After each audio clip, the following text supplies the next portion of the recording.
My name is Richard. I work for AWS Mobile, and I'm responsible for a couple of the launches the past few weeks. One is, you might have seen yesterday, a new service that we released called AppSync, which is managed GraphQL as a service.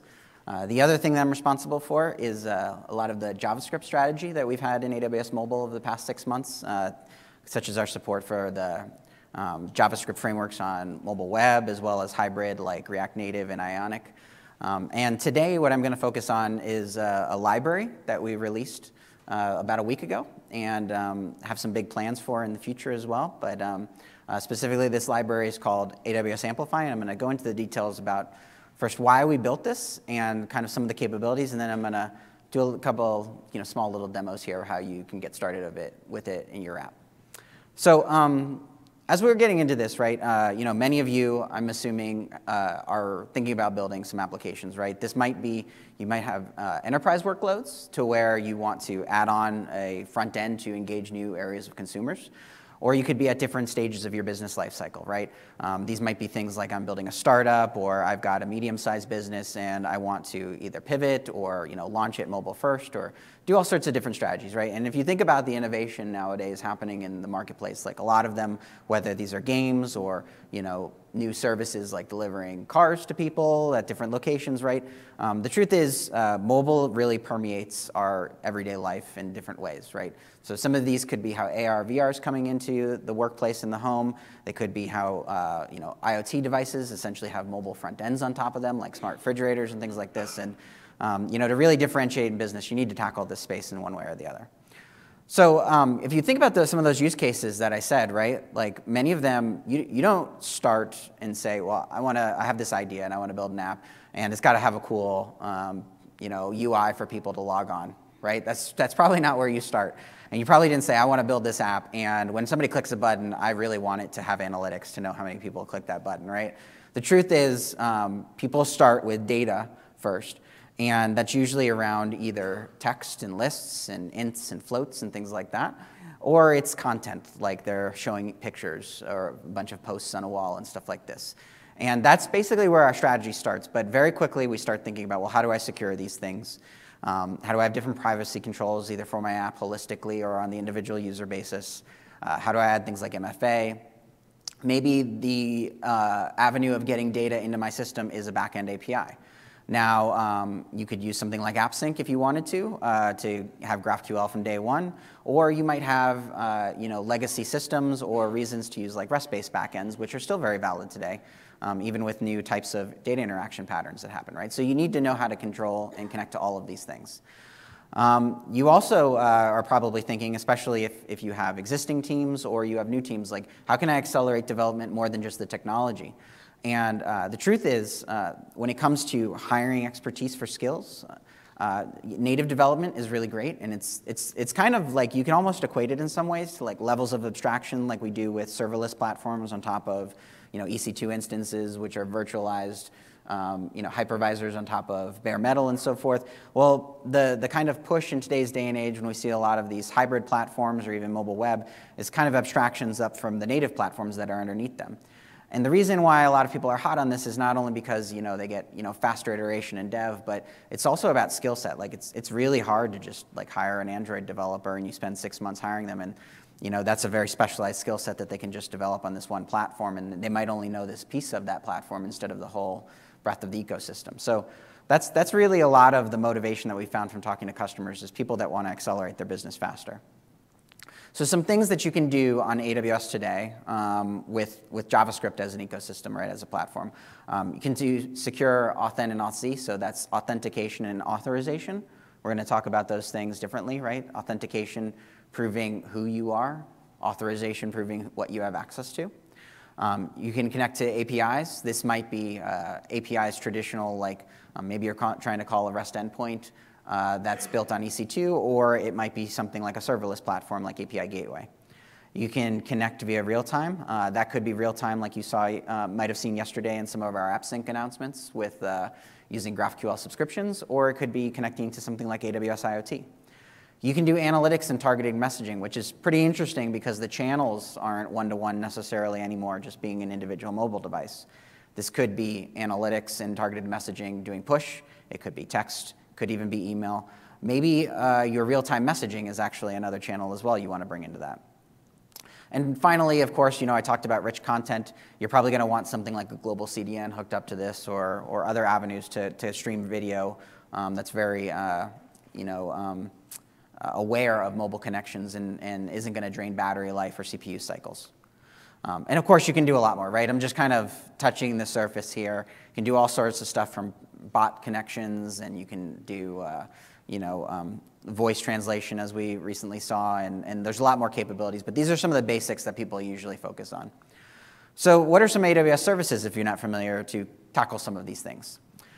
So our headline story, especially around mobile web and mobile development in general, is always to lead with, to talk about Amazon Cognito, right? So there's other services you could use, right? You could hook up to STS or other credentials management providers, but Cognito is really built specifically to handle a lot of different workflows when it comes to mobile client kind of sign in and sign out and different flows from a user basis.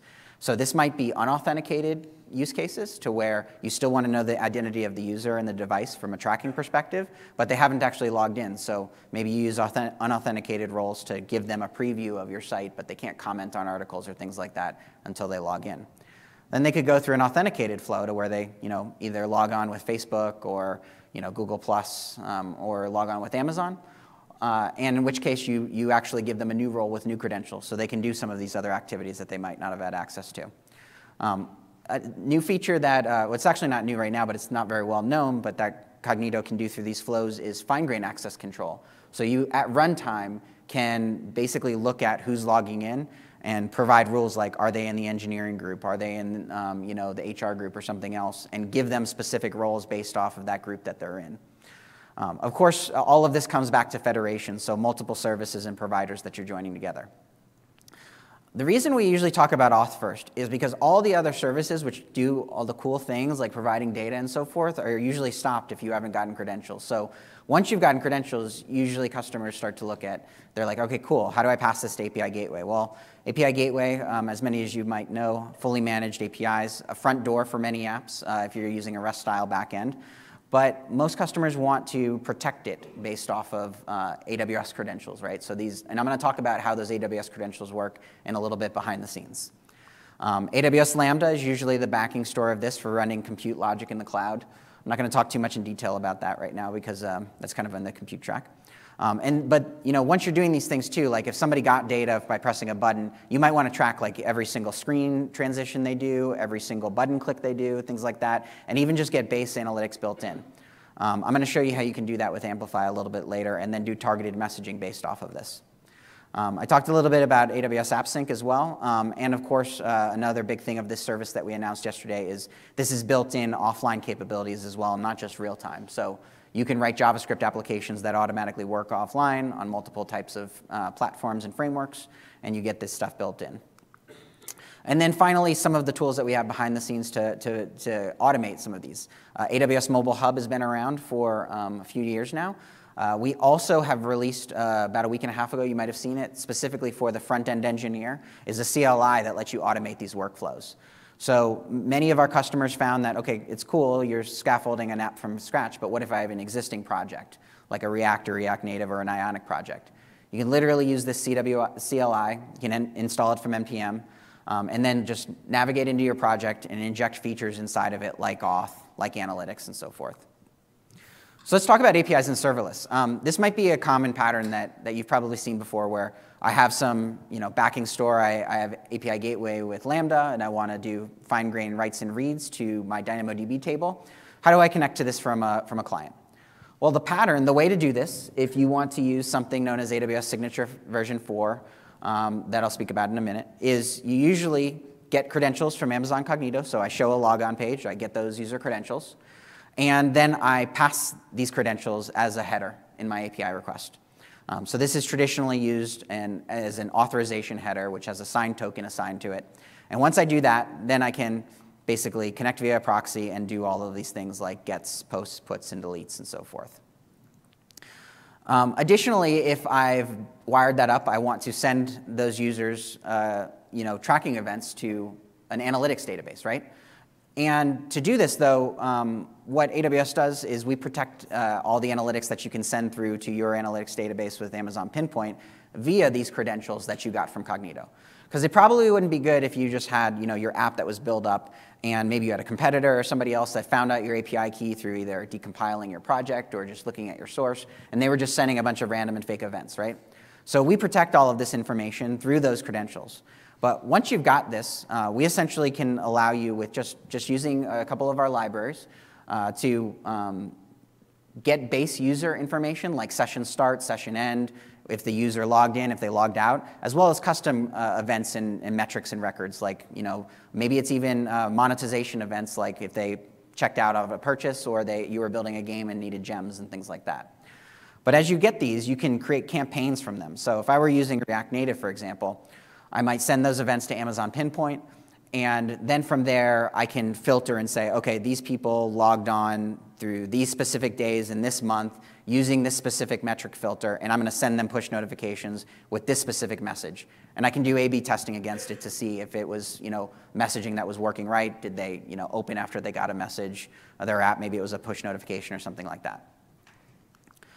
Now, I talked about how you connect to this, and I mentioned you used AWS Credentials. So what is AWS Credentials? Well, this is something known as, and I apologize, there's a little bit of math here on the next couple pages, but it's kind of just to talk about if you really wanted to build an enterprise app, why a lot of customers focus on authentication and authorization. So let me talk about how this works under the covers, and then I'll show you how we've made it easier for you so you don't have to do this. But the first thing is, I want to use AWS Credentials to connect to any service, and it might even be S3. I just want to upload and download content. But I'm worried because there's all these apps out there, and I want to, I want to have authenticity of who's sending the messages up and down to my backend. So we use this thing called Signature version 4, which you can find the algorithm on AWS's webpage. And what it basically is it's a canonicalization of four iterations of an HMAC process. So our SDKs automatically do it, like it says on the screen. But what it does is it takes like a seed, it takes the region, it takes the service and time information, and it runs through this 4 times, and it essentially signs this so that this request is good in just a small period of time. So using something like Amazon Cognito, it's basically 1 hour that it's good for, and then people have to go through that signing process again if they wanted to do. But it gives you mathematical certainty that that record came from the user that you wanted it to do. And if you look at some of the mathematics behind this, if somebody were to use supercomputers, it's like years to crack this. And then if they were to crack it, they've only cracked it for one individual machine that just made that request at that one time. So you can basically have a high degree of certainty that you are getting properly authorized requests coming through to your backend. Now that's for authorization, what I have access to. The next question we usually get is, okay, that's great, but even to sign that request, I first needed yes, you are the user you should be. And at that point, we end up in conversations with customers that say, well, I might want to use social platforms, but I might want to roll my own system as well, like provide logon with mycompany.com. And this is the authentication piece of this, proving who I am. So we offer a platform, part of Cognito as well. It's a separate side, so this is a managed user directory known as Cognito User Pools to achieve this functionality.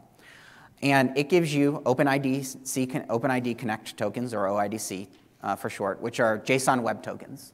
Okay? So there's 3 types of these. There is an identity token to prove who you are. There is an access token to prove who you have access to. And there's a refresh token so that it refreshes regularly. And the way this flow works is I basically send some information to the server about who I am based on a password. I'll talk about how this works in a second. And the server sends me back one of these tokens, and then I can use that to sign my request. So where's the flaw in this? Well, am I sending my password to the server, and then is the server storing this in like an encrypted database or something like that? Actually, it never happened. We don't do that at all. We never send the password over the wire because we implement something known as secure remote password protocol. So this is an open standard which you can read about on Wikipedia or look at Stanford's original paper on it. And this is essentially what happens in the background. Is the client goes through this process of getting a really big prime number, right? Really big prime number. And creates what's known as a cyclic group out of it. And it comes up with this number. So in this case, it takes a salt, which is S, takes an input, that's the user's password, and that prime number, right? And it creates this V, right? This V is the verifier. And then the protocol looks something like this. I send like my input to the server to get some of this stuff. I calculate this on the client, and then I only ever send that verifier across the network. And this is pretty cool, right? Because a couple of things. One, your password never actually leaves the physical device itself to prove who you are. The second, there's no risk of ever exposing some of this stuff on the back end. And this has the same properties in the philosophy of what I just mentioned before, right? Even if you cracked one specific system, which the system is built to withstand attackers even seeing repeated traffic over the network and extracting passwords from that. But even if you did that, the password was never in the back end in the first place. So this is a lot of complex stuff, right? Well, let's talk about how this works under the covers when it comes to doing it on different client platforms. So the first is to do some of that math.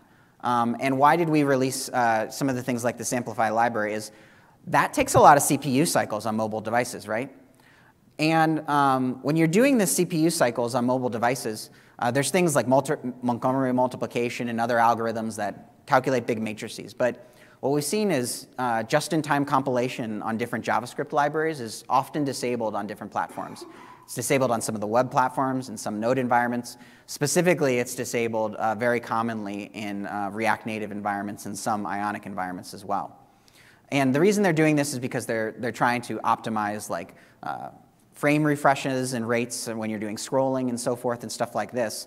And so when you want to implement something like this with things like Cognito federated identities to do social and SAML, it's a little bit tough. Because what the output is if you don't optimize for these use cases, you end up with like slow logons to even get, it takes 60 seconds to log on because of all the math being done in the background for somebody to get a secure connection. So what we did is we released this thing called AWS Amplify. And the goal is, first of all, I talked about several things, right? I talked about this service like API Gateway, and I talked about Cognito. And I talked about Pinpoint for messaging as well as analytics. And if you notice, I talked about specific services, and then I talked about technical details about how they work. But the truth is, if we rewind back, what I started this discussion about in the beginning of the talk was, none of you had use cases to where I want to come and build an app that uses Cognito, or I want to come and build an app that uses API Gateway. Your use cases is you want to build an app that does X, and you want to add capabilities to it like auth or analytics and things like this. So our idea here was to give an open source library that, frankly, you could swap implementations out underneath the covers, but with some standard declarative interfaces like, in an auth category, the ability to sign up or to sign in or to get your current credentials. In the analytics category, just by default capturing some session information and then, send metric, send record, things like this, right? So very easy for front-end and client developers to reason about without needing to know details about AWS distributed infrastructures and so forth, because that can cause a lot of friction, right, if you need to figure out how all of these services work at first. Instead, we've given this convention over configuration type style library that you can program against any of these different categories, and you can do things like internationalization on it, logging, you can connect to these. And then even underneath the covers, I talked about all that math happening. We do all of the signing for you. We add native bridges to connect on certain platforms like React Native into the underlying OS so that you can do some of these high performance computations. And then we give you some extensions for certain category or for certain frameworks. Like for React and React Native, I'm going to show you, we give you some higher order components, which are essentially wrappers and things like that, as well as custom components that you can, add in a login interface with just like 3 lines of code. So what is this broken down into? Let's talk about the modules first. I'll talk about some of the details and code samples, and then I'll go in and demo some of the pieces for you. So as I mentioned, very declarative interface, even for some things like MFA, right? So MFA is a couple of styles. This could be text-based MFA, where you get a code. Could be email confirmation-based MFA. And you can essentially, you just import Amplify as the library. So you first npm install it, or you can download the package. This is all on GitHub if you search for AWS Amplify. And we encourage issues and PRs as well. And then you do one of two things. You can configure it by using a quick start with AWS Mobile Hub, which is a standard configuration file. And basically, it's just a big, export that says, here is your Cognito identity pool, or here is your API gateway endpoint. But you can also, at runtime, pass in parameters for configuration. And I really want to stress this because we give you quick starts and ways to scaffold this out very quickly with AWS Mobile Hub. But the way that we built this library is you can use existing AWS resources and just pass them as an object to the JSON, to the configuration as an object. And then, I've got my credential or my configuration. All I need to do is like auth.signin, auth.register user, and just provide you some callbacks to move forward with that. So you could even do it on headless interfaces if you wanted to do this. Then, if you wanted to, really go specifically on like a React, native or a React web interface, you can use like these higher order components we give you, like with Authenticator. We have some others for like with storage and things like that. And you can compose these like, give a custom message when somebody's signed in, or when they sign out, give them a special message that says, hey, come back and log in, or something like that, or see you soon, right? All sorts of config that you can do on this. Analytics module is pretty cool. This was a big ask for a lot of people over the past years. They love Pinpoint, but we actually never had until last week a proper way to do or an official supported Pinpoint SDK of sorts, or even library to send analytics data from JavaScript apps. And now, literally all you have to do is configure it. And by default, even if there's no authenticated user, it's just using unauthenticated Cognito identity pool, we will capture that user session information and send those events. You don't need to do anything. We'll do it automatically in the background. Then if you log in, you can do things like, here's my specific record, here's an album, maybe some metrics with it. As I mentioned before, you can even do monetization, whether it's real or virtualized currency. We have a storage module. Storage module is pretty cool. This specifically interacts with S3, but for a lot of very common mobile development use cases, right? So it's got this concept of public and private capabilities that you can do when it comes to user content. And by public, what I mean, and this is actually really important, especially as you see a lot of companies struggle with privacy and protection of their S3 buckets when they're trying to create apps to share out with users. So public, what we mean is it's public to the people using the app. So you might have a bucket with a bunch of images or things like that that is just a grab bag of anybody can upload or download data to it. Cool, it's like the public area. But maybe every single user that logs into your app, they should have an area that's private to them that they could upload content like photos or videos. And what we do is we let you configure this on the API level itself as well as globally when you're using the storage module. And behind the scenes, we use S3 policy variables. So these are actually policy variables that in IAM know the user's Cognito identity. So there's like a folder structure that goes with it. So if they try to write or read from someone else's identity folder structure behind the scenes, IAM will do, using Amplify configured, IAM will do a runtime check and only allow them to access that structure that they were in that S3 bucket. And you can, again, you can do this yourself and set that IAM policy, or it's literally one click using AWS Mobile Hub console or using the CLI to set this stuff up with a single command. Another thing with storage module, we added this kind of late last week as well, right after our initial soft launch was, same style as before, right? We have those with authenticator pieces. We've also added pieces for common, image and display use cases. Like we have this S3 image capability here to where you can have a photo picker and display the images that are either from your machine, or if they were private, again, maybe they were just the images for your private bucket. So we wanted to remove this friction as well. And we'll be doing this more for different frameworks as we go forward and based on feedback for the Amplify library. Now, the API module, this was also another very big ask. How many people in here have just built from the ground up API gateway, REST endpoints? Handful of people. How many people have then tried to turn on AWS IAM and do just like a simple get from there and had a lot of success? Okay, yeah, one hand now. So this is true, right? It's like I outlined earlier, right? We have this awesome security system that's pretty hardened from an industry perspective, but we to then make this signed call, it's been a little bit tough because we haven't had a library to do these things. And this was one of the areas that we really wanted to tackle well as well, which I'm going to demo for you in a few minutes here with Amplify, which was give the capability to just authenticate very easily and then call, just just call HTTP verbs against your endpoint and maybe pass in some options if you need it, like a header, for example. And we do all the signing and wrapping of that API request for you and then provide the information back to you as the developer. So what you do, again, as you're seeing probably a pattern here, right? Amplify configure. And I brought up this earlier, convention over configuration. You just need, if you're going to use IAM, obviously you have to be, either you have to use the auth module in one way or the other. Either you could have your IAM policy on your API gateway endpoint either open for unauthenticated users, but still they need to at least have a Cognito identity, or it could be for authenticated users, up to you. But you can pass in your API endpoints. And one of the other things we built here, and again, this goes back to my point earlier today, like we're really adopting a lot of these front-end ecosystems like GraphQL, but we know that many people still have REST endpoints that they want to integrate with, and maybe multiple REST endpoints. So you can pass multiple API gateway endpoints with a friendly name, and all you need to do is pass in that specific name and the invocation URL from API Gateway's interface. Then to call this from a client perspective, right, this will return a promise, so you can call this as a promise, use an I think it returns an observable, actually.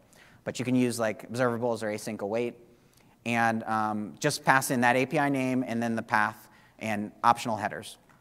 So from a developer's perspective, they don't need to know about signing requests. They don't need to know about authorization headers, anything else. They just need to know the verb that it's coming from, and then just call it and return their data to their client. That's all that they need to do.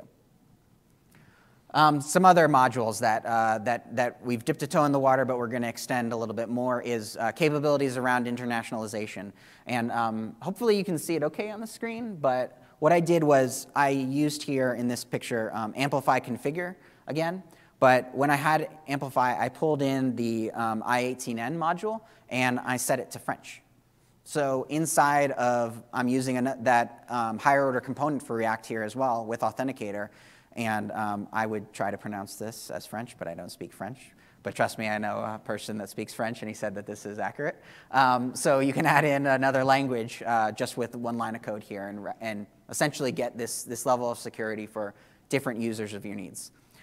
We've got a logging debugger built in as well, so you can, if you have some issues, you can troubleshoot it in different modes, as well as a little pub sub system inside your app, which is pretty neat, right? So this is called Hub, and you can like dispatch events from one of these categories to another. So maybe there was a use case that we didn't cover in the design of the library, but you'd like to notify, maybe the auth library if something happens for one of the storage or the API cases or vice versa. You can actually do this notification within the library as part of the system. So I mentioned this CLI. The other thing that's cool about this CLI, besides just kind of scaffolding out some of your projects, is it won't just create the AWS resources behind the scenes for you, but if you're building mobile web apps, it will handle the publishing of that web app to a serverless website, which is essentially an S3 bucket that's backed by CloudFront with proper access controls on it. So you can create either an app from scratch, or maybe you've got an Angular app or an Ember app or a React app, navigate into that directory and do an init on the project. We'll create like a hidden file structure inside of that with all of the config. But you then can add some of the Amplify pieces in, and you just do an AWS mobile publish, and we'll build it for you. Or you can decide to do I think it's a run and build it yourself. But you can do a build and publish, and it'll put it on the S3 bucket and then distribute it to all your CloudFront endpoints. So you can essentially go from 0 to adding components and then not even need to touch the console and do kind of CI/CD style deployments automatically using this functionality. So I have talked for about 30 minutes, and I think we're probably going to do a demo right now. So let me talk to you about what I'm going to demo. So some of you might be familiar with this. We've done some demos, and we've got some examples online of using Amplify with some basic React apps. But what I wanted to do today is talk about a very common pattern in not just the React, but the general JS ecosystem, which is known as Redux. And it's inspired by a Facebook style of development known as Flux. Some other people might know this as CQRS, very similar style development patterns. Anybody heard of any of these, or is this all Greek? OK, few people, good, all right. What you do with Redux Tile pattern, and this is, I made this, but it's almost out of the docs itself, is it's a way of doing state management for large applications. So I've talked about all of these things, right? I've talked about analytics, I've talked about data and joining them up and storing them, but what if your data, like you've got 5 different panes or 15 of your application with multiple views, and then there's lots of different files. How do you maintain all of this state centrally and then dispatch at the proper point? Well, so the idea around Redux is it's a single store for state management, and you have 2 concepts. You have, first you have the view, which is a display of the store, and you use these things called action creators to dispatch specific actions to that single store. So action creators are usually a specific type, like what's happening. In this case, I'm going to show the classic to-do application, which I'm sure everybody's excited about, but easy way of showing the library. And like it might be add to-do or mark to-do as done, things like that. And then I send a payload, essentially, with that to the store. Then the store itself manages what logic happens through these things called reducers. And what it does is reducer is a pure function, so completely stateless. And it's called that because it reduces 2 things into one, right? Which you can see in this diagram. I'm getting the previous state from the store as well as the payload, and then I run it through a process that returns to me this one thing, which is the new state. So with Amplify, it might look something like this. And this is just one example. There's a couple different ways to do this. So you might, most likely what you're going to do is your view layer, you're going to wrap with an auth component. So I'll show you how you can do that with one of these with Authenticator HOCs. You might also put storage components in front of that, right? So uploading and downloading files and so forth. The other interesting thing around this is analytics and APIs. And the way you can do this is very simply using something known as Redux Thunk. There's also some other methods to make your action creators be asynchronous. But very common use cases, I'm calling an asynchronous API backend. I might, in this case, I'm going to show you how to call API gateway with Redux Thunk using Amplify. And I might, when I first do it, my to-do, I'm going to mark it as pending. I'm going to actually run it through a Lambda function, have the Lambda function, once it receives it, change the content of the to-do to say something else. And then I return that and update the local state so that I've got like my single source of truth. But I can also do stuff in there like calling analytics, adding events and so forth. And this is pretty cool because we've simplified programming in AWS from a category perspective and from an application architecture perspective. Now I can just like control these things in just 1 or 2 places depending on my use case. So let's look at some pieces of AWS Amplify here for a second. Did it come up? It did. How about that? All right, so the first thing is, as I mentioned, AWS Amplify, completely open source. You can go check it out if you want to. It's open sourced under Apache 2.0. It's pretty cool. We got 2 pull requests today already. Not bad.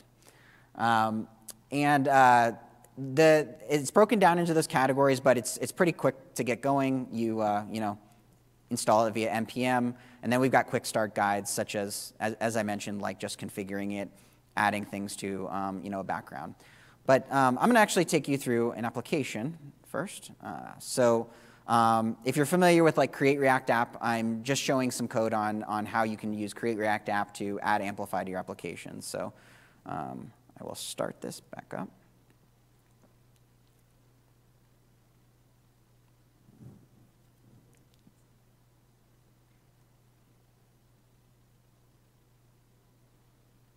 Come on. There we go.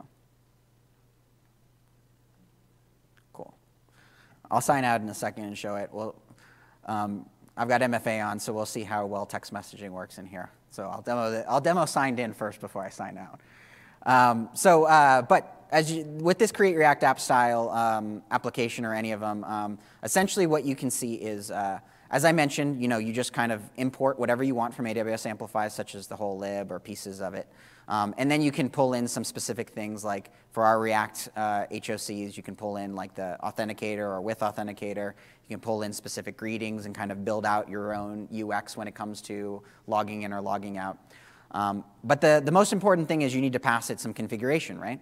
Now, I'm using what we've standardized around for some of our services, known as an AWS exports file. And Mobile Hub creates this, but we've started permeating this throughout our system.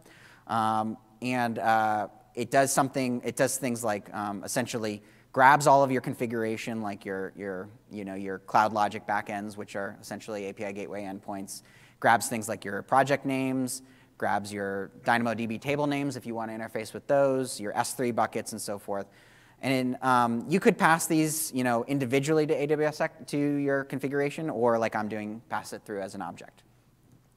So the reason I'm showing this app is because I've done a couple of things. One is I logged in before I walked in here, and you'll notice that at the bottom, so I have basically this main app, right? So this is what I'm rendering on the screen, and let me make this a little bit bigger so you can see.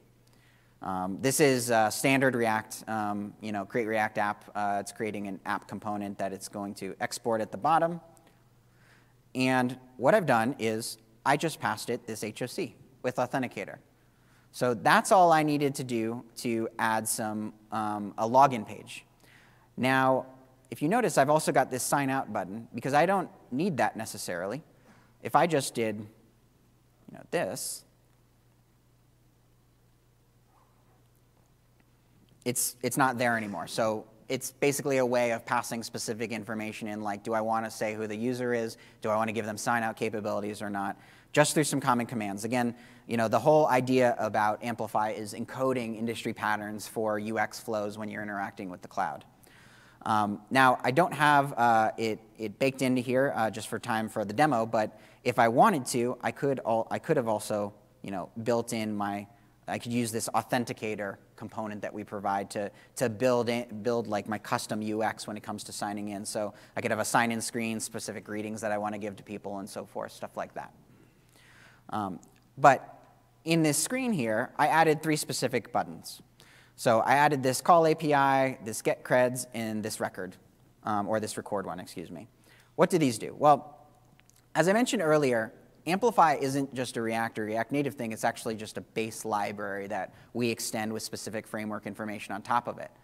So this is just using essentially our raw API to do some specific things. So you can see I've got confirm sign up in here. If I wanted to, I could just pass in, if I had first actually done a sign in from here, like I would get back a code if I've got MFA on. So then if I wanted to confirm like the sign in or sign up, I would pass through that username and code. Right, so you can have your own UX on top of this and just use the individual library APIs. For getting credentials, I can get AWS credentials with this auth current credentials. I've also got capabilities with a current session to get JWT tokens, those OIDC tokens from Cognito user pools. So basically, we're just exposing these common things to make it easier for you. The ones that I'm going to show you here in a second are the call API as well as this record. And I really wasn't kidding when I said, it's pretty easy to use these things once you've authenticated and just wrapped your component. When I call the API, what I've got is my friendly API name that you saw in the AWS exports file, and then the URI against API gateway is this items restaurants. And I'll show you in a second here how it works with the Redux app. When I do record, I can do analytics, button click, whatever, things like that. So if I show you here over on the screen,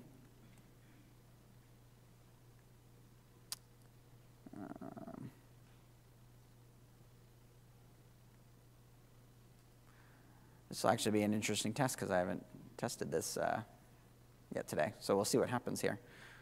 So let's go over to console log first. OK. So this was the get one, right? Get that went to get creds, and that got my get creds current credentials. So as you can see, in this case, this had those access keys, secret keys, and my short-term token that comes from Cognito identity, so that it'll sign my request when I'm going to call an API. So I didn't have to do anything special with signing or anything else. I literally just wrapped my component with Authenticator HOC, and then I got my credentials. But I'm just doing this to prove it. I don't actually need to do it. Now this time I want to do this call API, which this call API was basically calling API.get. So it's going to call a get method.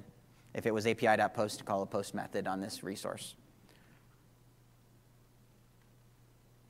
So this is returning me some information from my API gateway endpoint, which you can see here, execute API, AmazonaWS.com. It came with this specific signing token, which is protected by AWS IAM. I, as a JavaScript developer, didn't have to do anything else. I just had to call these declarative interfaces. And then, of course, finally, and if we show you some of the network as this is happening, you can see this is coming back from, I'm actually not really returning any data. I think, yeah, I returned an empty array just to prove it. I'll return data in a second. But if I want to record some data, I can, of course, do that.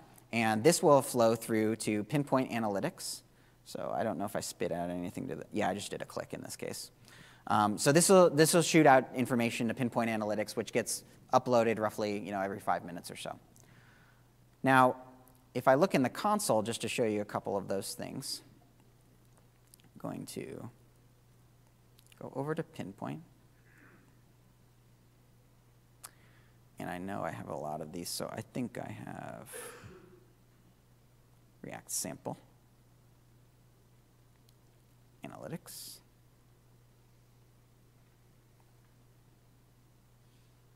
Cool.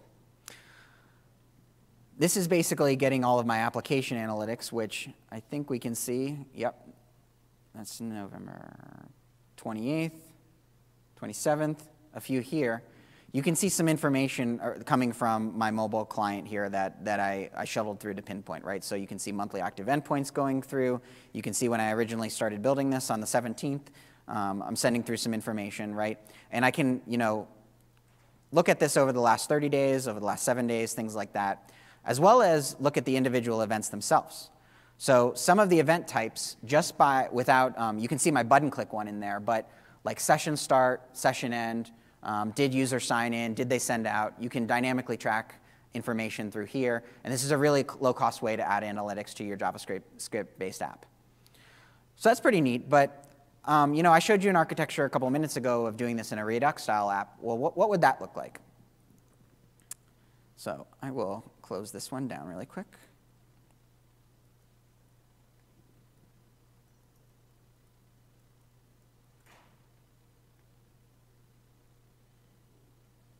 Actually,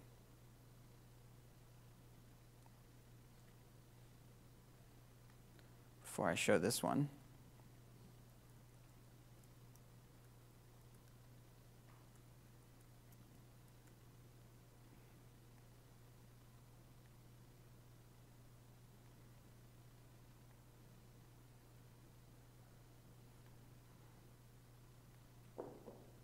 let me close this really quick.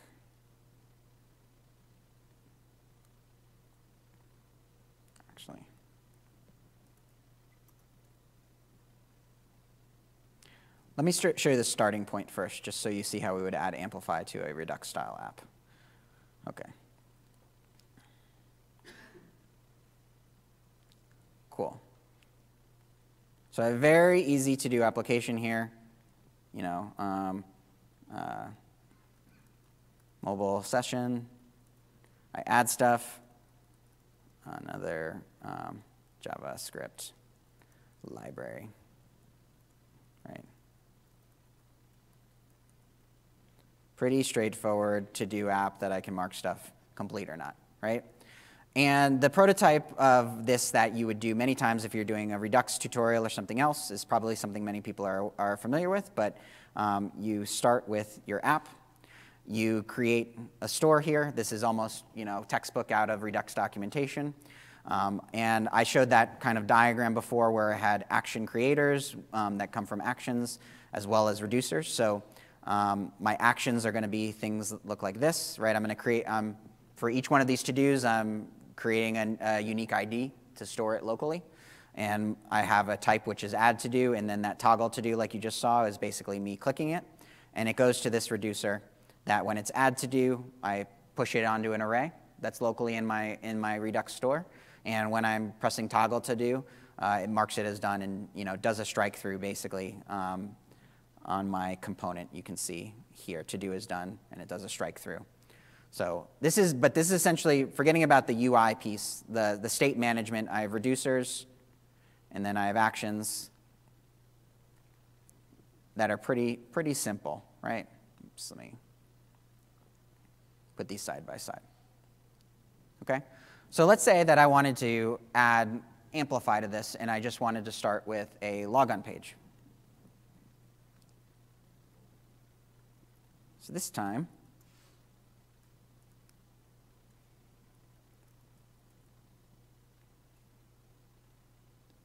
keeps popping me to that other browser.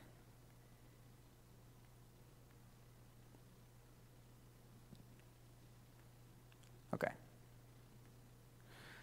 So this time I've got my AWS exports already configured, and a couple of things in this, right? I've got my Cognito identity pool for my auth component. I also have an API gateway backend, okay? I'll show you what that API gateway backend looks like in a second, but I've got this Redux sample that I've got in here. And I've got some other stuff like analytics as well as S3 buckets for storage and so forth, things like that. So what I do is I start here in my entry point, and I just want to wrap my entire app in this auth component. So I'll log out and show you that when I do it again at the end of the session. But all I do is I import Amplify, and I configure it, and I pull in this with Authenticator. And the one thing that I need for Redux is I need a middleware, which is Redux Thunk. So I would install Redux Thunk, npm install save Redux Thunk, pass this as a middleware, and then I can basically take my to-do list that I pulled in before. I'm setting it true because I remember I wanted like a little bit of a sign out thing with my information. And this is essentially my React hire order component. This is all I would need to do if I just wanted to get credentials and authentication information to my Redux app. It's literally that simple. Cool. So that's nice. If you notice, when I logged in, I don't have any code yet for analytics information. But you can see down here it's got events with mobile analytics it's actually sending over the network. And what it's doing is some of those things that you saw in the console without me even needing to do a record event or anything else. I'm getting session information like session start, session stop. I'm getting user sign in, user sign out. So automatically that's handled under the covers. I didn't need to pass that anywhere. If I wanted to pass it somewhere, I would pass it to one of my action creators, potentially, and just send that over the network. Each time one of those specific actions was fired, I might send a specific event based off of that. But the really common use case is, if I'm adding some to-dos here, right, I might want them to go to a database in the backend through like API Gateway. And many times, especially when we're dealing with mobile applications, this is another classic app. Like I'm creating a blog post in a mobile application. I might be creating something that's just going to store a record somewhere. When I do the write, it's got to be optimistically because it's for either mobile web or it's on a hybrid app or something else. So the traditional thing is you usually do a write, like I type the to-do in, and then I press something, and then it's in a pending state. And only when the record comes back to me do I then store it as completed. I've basically gotten round-trip confirmation over the network that this has done a write to somewhere, and now I can store it as, okay, it's completed. So how would you do something like this? Well, let's first look at what I've got on the back end. So I have an API Gateway API set up over here. I thought really hard about this, and I named it test. Then I added a route called Redux with a get. Something very simple. But to show you this, you can see I've got AWS IAM, as I mentioned before, which does signature version 4 signing. The other thing is I've got this integration request with a Lambda, and it's got this Redux to do. And the thing that I'm doing here, I'm not actually storing anything in a database. I'm just kind of proving the fact on what you can do in manipulating data. So what I do is I return to the client, if it's done this full round trip, something very simple. It pipes out the event just for my logging and then returns Redux to do. Basically confirmed. I've acknowledged you that you've done this round trip over the network. Okay? Now on my client, what I'm going to do here is a couple of things. So if I show you here, right, I've got my containers that I've got these toggle to-dos and stuff. But if we look at my reducer and my actions side by side, I'll make this really big. What do I need to do to add this type of functionality using AWS in with Amplify? Well, I imported the library here. So I changed a couple of little things. I made this I first made since I'm generating IDs on the client, I made this UID little function to be asynchronous using AsyncAwait. There's a reason I did that. I'll show you in a second.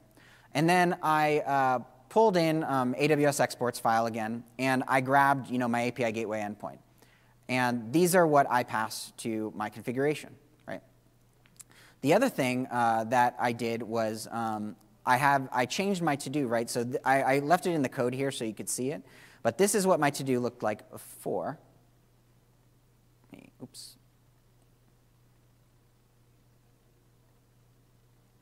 So this is what my to-do in the non-amplified version looked like before. And now because I'm using Redux, I made this asynchronous. So what Redux Thunk does is if you return a function, essentially, it will asynchronously let you fire this to your store in the background and allow processing of data. So from a function standpoint, what I've done here is when I first press the button and enter in stuff, it's going to call a dispatch method called add_to_do_start. And I'm basically just going to take whatever text I put in, I'm going to add pending plus the text. Okay? So in my reducer, I changed that from the last one, and I added in a case of add_to_do_start, and I add this to my local store. So you could imagine this is pretty cool, right? If maybe my network connection was really flaky, me as a mobile developer on my front end, I can still add some data. And these are to-dos, but this could be some sort of form or some other important data. And maybe you could use something like AWS AppSync to persist some of this offline if you wanted to. But now I've got that data even if it's in a pending state, and I haven't gotten my round-trip answer from the network. Now what I do is I added some custom headers, and I added this in here as a header with food, Redux Thunk. Again, I didn't add a lot of thought to this, clearly. But I did that just to show, if you were setting CORS information with custom headers with API Gateway, we support that as well. So if you were to look in, actually, I think it's over here. I have to remember where our options are. I'll look at that in a minute. But you can pass custom headers. You just have to set them in API Gateway. And it can be anything, and you can log down to the back end and process that as you like. But what happens is, because I called this AsyncAwait, I'm able to add this dispatch. Locally, it's going to show it's in a pending state. Then when it fires over the network, when I get the response back, I'm going to change it to be the response that came back, which, if you remember correctly, in my Lambda function was just Redux to do. It's always going to come back from the server. And then I'm going to just append that with the text that came back. So if we were, because I'm logged in on the client, if I was to run this, right? So I'm going to do amplified test, hit enter. You can see it was pending, came across the network, and this is actually a really nice demo because we're at a conference with a slow network, right? You can see it took longer than it did if you were at your Wi-Fi or at your house. But it basically processed this through. It hit API Gateway. Locally it fired off, right? It did the first to-do start, ran this one. And again, these are all signed requests using the auth component from Amplify. Then when it got the response back here from the network, I just basically did another dispatch firing to the Redux store, and then it ran through its reducer and changed the text. And I could do this a couple more times. Las Vegas session. Cool. Did it again. If you notice the code earlier, I was actually going to do a timeout, but then I remembered that the Wi-Fi connection is probably slower at a conference, so I took my chances that it would be readable. So the last thing, there's just two more things before we finish up that I want to show you. I've been promising, a couple of these things like, the sign out and sign in capabilities, but if you remember in the app.js, all I did was, just pulled this with Authenticator, and then I wrapped essentially my app with this higher order component and passed it through.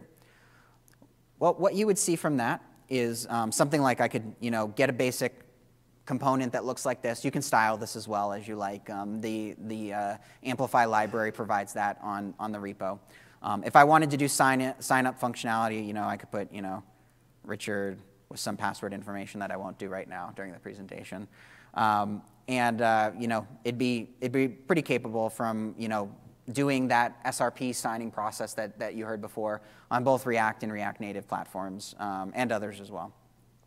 So if I wanted to go back to the sign-in page, if I click down here, this time I'll put in, I think I used this, and